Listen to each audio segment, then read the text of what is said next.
We've had incredible global interest, so I really appreciate the fact that you've shown more interest today to turn up to hear Professor Palmer. Well, good morning, everybody. It's quite a lot of people there, isn't it? Like I wasn't giving you morning tea. But I'd just like to introduce a few people that are here. There's Marco Canova here from Dublin Marine, who's been involved with the designing of the ship.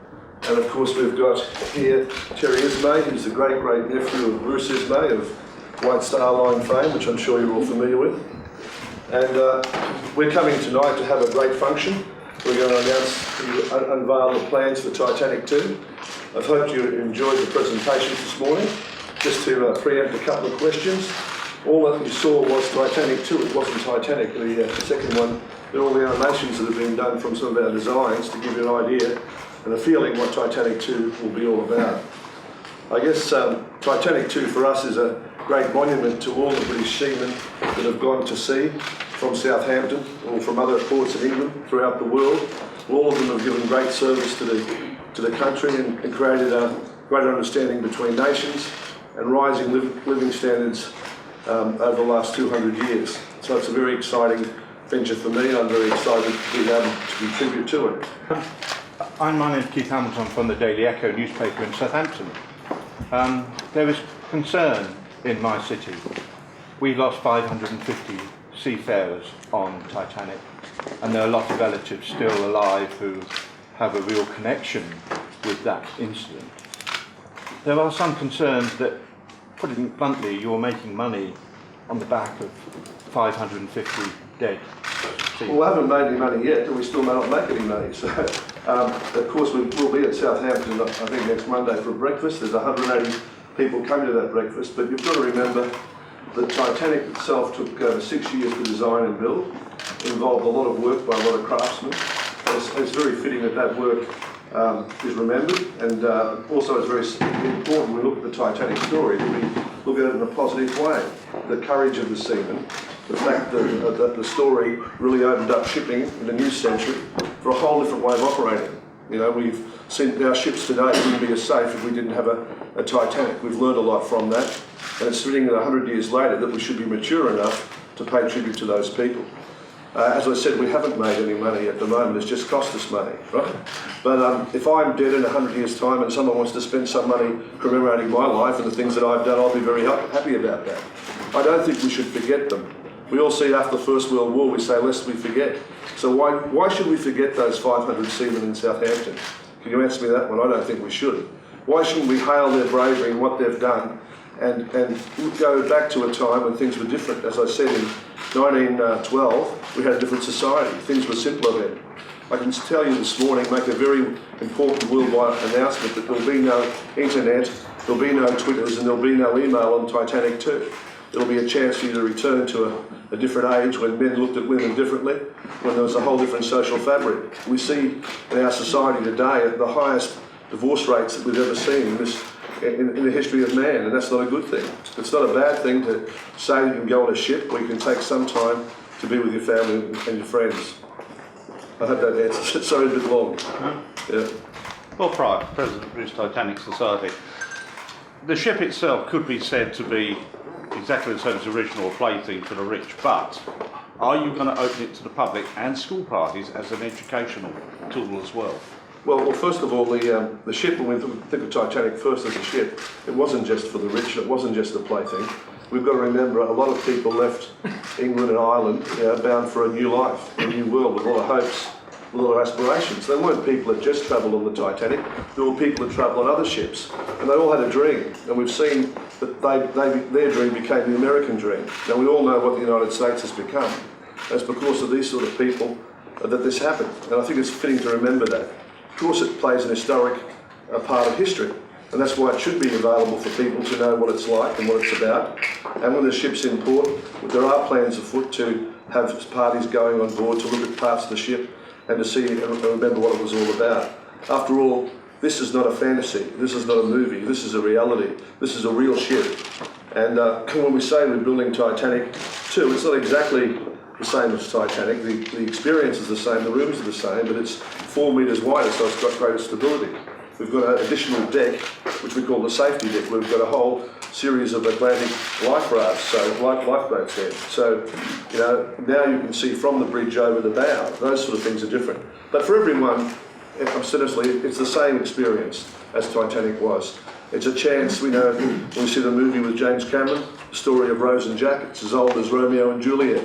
All of us have got a Romeo and Juliet story somewhere in our life, and Titanic seems to symbolise that for people right around the globe, whether it's in China, Europe or the United States. It's a chance to bring all those people back together and to focus on love and family and the things we've got in common, rather than focusing on war. And that can't be a bad thing. That's a fitting memory to the 500 seamen who gave their lives on Titanic initially.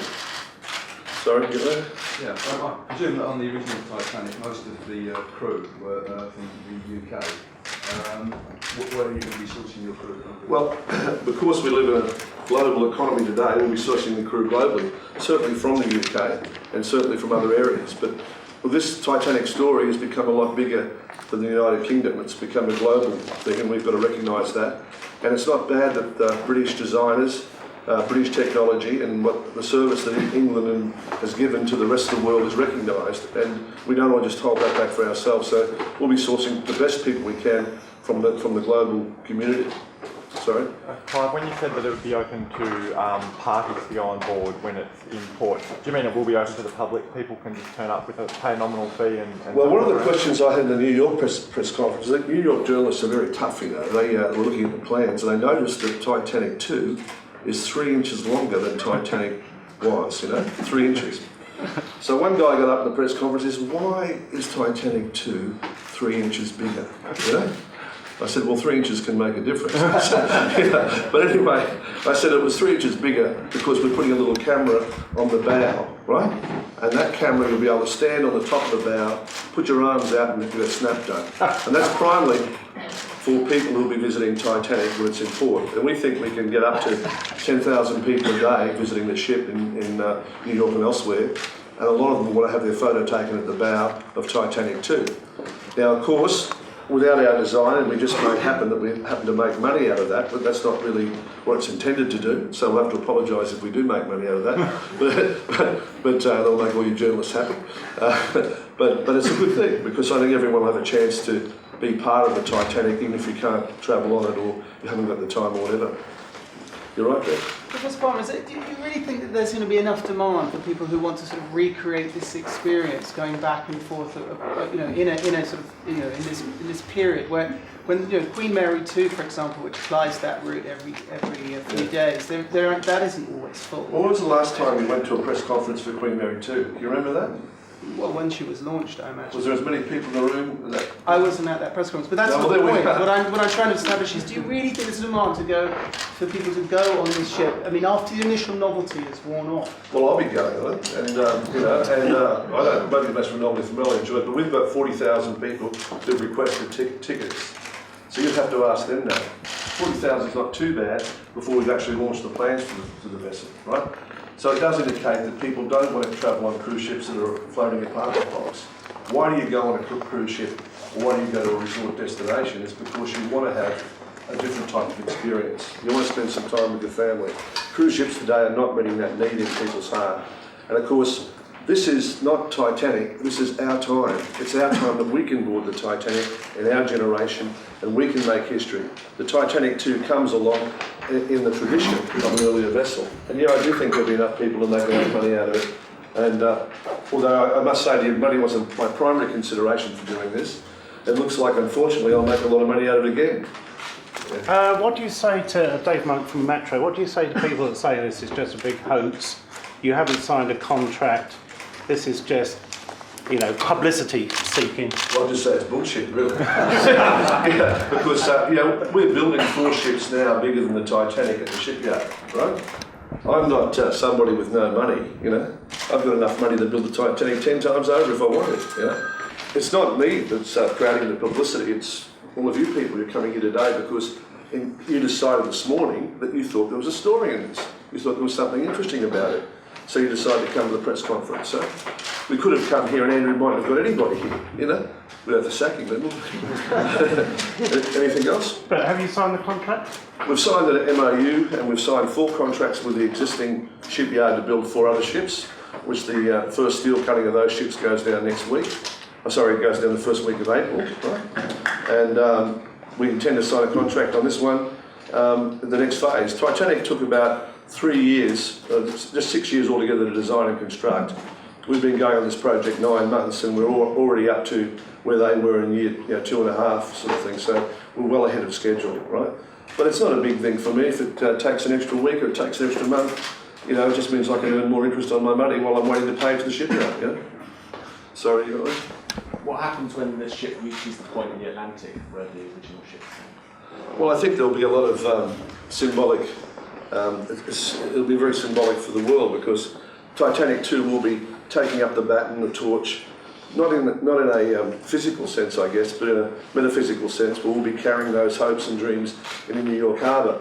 The real question is what will happen when the ship goes up to New York harbour. Can you imagine it when it first reaches and finishes the journey? Because it symbolises, as I said before, not just the people that were on the Titanic, but the people in all countries of Europe that left their home in the last century and the century before to find a better life. And America really is the country it is today because they wanted a fair go and they were able to do that. So it's something I think worth celebrating for people across the world. And it also symbolises, I guess, the passing of one of the old world into the new world and what we've become.